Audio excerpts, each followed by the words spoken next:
चलिए आगे बढ़ेंगे। निजी खातेदारी की आवासीय योजनाओं में विकास कार्य नहीं कराने पर जेडीए सख्ती दिखा रहा है। गिरवी रखे भूखंडों को जब्त कर रहा है और अब उन भूखंडों को नीलाम करेगा।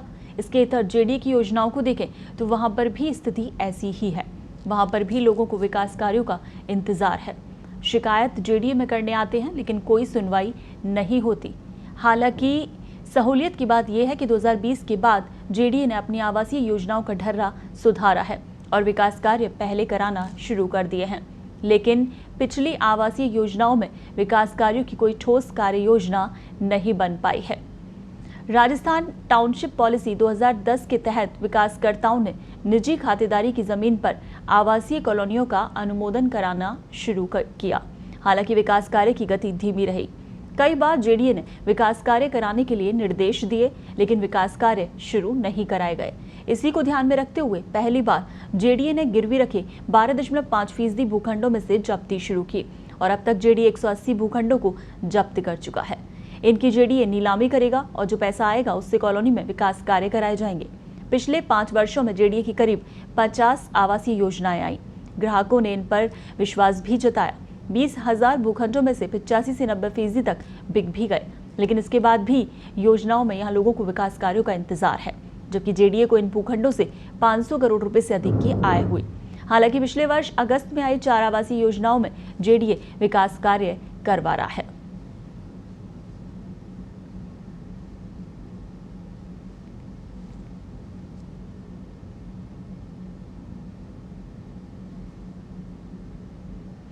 चलिए इस पर और ज्यादा जानकारी के लिए हमारे सहयोगी अश्विनी फोन लाइन पर हमारे साथ जुड़े हुए हैं।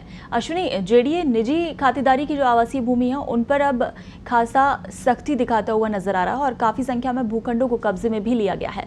क्या कुछ अपडेट है? अभी तक कितनी कार्रवाइयां ऐसी हो चुकी हैं?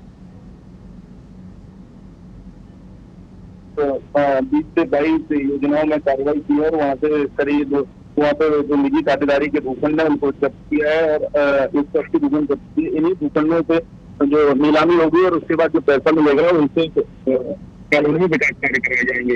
ये जेडीए ने कदम इसलिए उठाया क्योंकि वहाँ जो जिन्होंने भूखंड खरीदे वो लोग लगातार जेडीए में आकर शिकायत करते थे और बताते थे कि हमने भूखंड खरीदा, लेकिन उसके बाद जो विकास कार्य के वादे निजी डेवलपर की ओर से किए गए थे वो अब तक पूरे नहीं हुए। चाहे वो बिजली हो, सड़क हो, पानी हो, ये मूलभूत सुविधाएं लोगों की वो अब तक नहीं मिल रही थी। इस वजह से अब जेडीए ने पहले बैठक करके उनको समझाया, जब उसके बाद उन्होंने कोई संतुष्टपूर्ण जवाब नहीं दिया उसके बाद ये कार्रवाई करना शुरू किया है जेडीए ने। जी, तो अब जेडीए ने इस पर विकास कार्यों पर कार्रवाई करना शुरू किया है अश्विनी, लेकिन क्या ये कहा जा सकता है कि जेडीए विकास कार्य करना भूल गया या फिर जेडीए की मंशा कुछ और थी?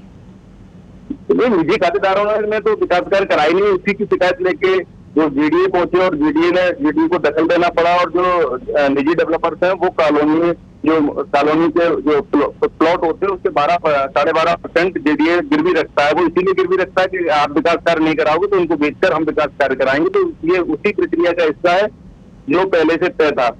जी, अच्छा, लेकिन जिस तरह से आवासीय योजनाओं में लोगों ने इंटरेस्ट दिखाया और भूखंड जो है काफ़ी संख्या में खरीदे भी गए थे, तो लोगों को ये विश्वास था कि यहाँ पर विकास कार्य होंगे, लेकिन उनमें विकास कार्य नहीं हुए। पहले की योजनाओं की अगर हम बात करें तो क्या अब उस पर नए सिरे से विकास कार्य की शुरुआत जेडीए कराएगा? तो जो जेडीए की योजना है उनकी बात करें तो जेडीए की जो पुरानी योजना है उनकी स्थिति ज्यादा अच्छी नहीं है, बहुत स्थिति खराब है।